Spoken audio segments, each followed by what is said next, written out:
Vinesh Phogat is India's golden girl.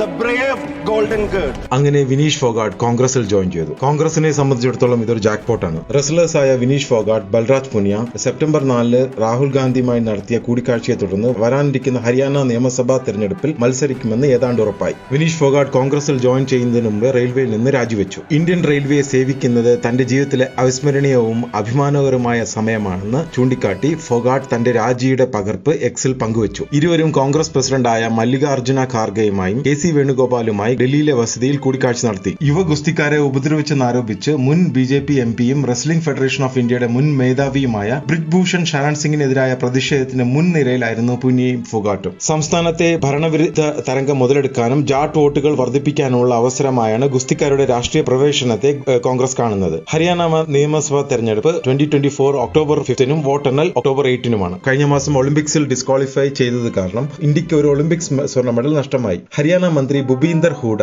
Rajya Sabha seat വാഗ്ദാനം ചെയ്തിരുന്നുവെങ്കിലും 30 വയസ്സാകാൻ 4 ദിവസം കുറവുള്ളതുകൊണ്ട് അവൾക്ക് രാജ്യസഭയിലേക്ക് ക്വാളിഫൈ ആയില്ല. വിനീഷ് ഫോഗാട്ട് കോൺഗ്രസിന് തുറുപ്പുഷീട്ടാകുമെന്നതിൽ സംശയമില്ല. എന്നാൽ ആരാണ് വിനീഷ് ഫോഗാട്ട്? എങ്ങനെയാണ് വിനീഷ് ഒരു ഹീറോ ആയത്? നമ്മൾ വിശദമായി വിനീഷിന്റെ ജീവചരിത്രം മറ്റൊരു വീഡിയോയിൽ ചെയ്തിട്ടുണ്ട്. കമന്റ് സെക്ഷനിൽ ആ വീഡിയോയുടെ ലിങ്ക് ഉണ്ട്. 2019 ഹരിയാനയിൽ 10ൽ 10 സീറ്റ് നേടി ലോക്സഭയിൽ ബിജെപി വിജയിച്ചുവെങ്കിലും 4 മാസം കഴിഞ്ഞ് നടന്ന ഹരിയാന ഇലക്ഷനിൽ കോൺഗ്രസും ബിജെപിയും തുല്യ പോരാട്ടം തന്നെയായിരുന്നു. എന്നാൽ ഈ വർഷത്തെ ലോക്സഭാ ഇലക്ഷനിൽ കോൺഗ്രസും ബിജെപിയും 5 സീറ്റ് വീതം വിജയിച്ച് തുല്യരായി. അതുകൊണ്ട് ഈ അസംബ്ലി ഇലക്ഷൻ ഏറെ പ്രാധാന്യമുള്ള ഇലക്ഷനായി മാറി. ഈ വർഷത്തെ ഹരിയാന അസംബ്ലി ഇലക്ഷനിൽ കോൺഗ്രസിൽ ഒരു ചെറിയൊരു മുൻതൂക്കം ഉണ്ടെന്ന് തന്നെ പറയാം. വിനീഷ് ഹരിയാന ഇലക്ഷനിൽ ഒരു തരംഗമായി മാറുമോ?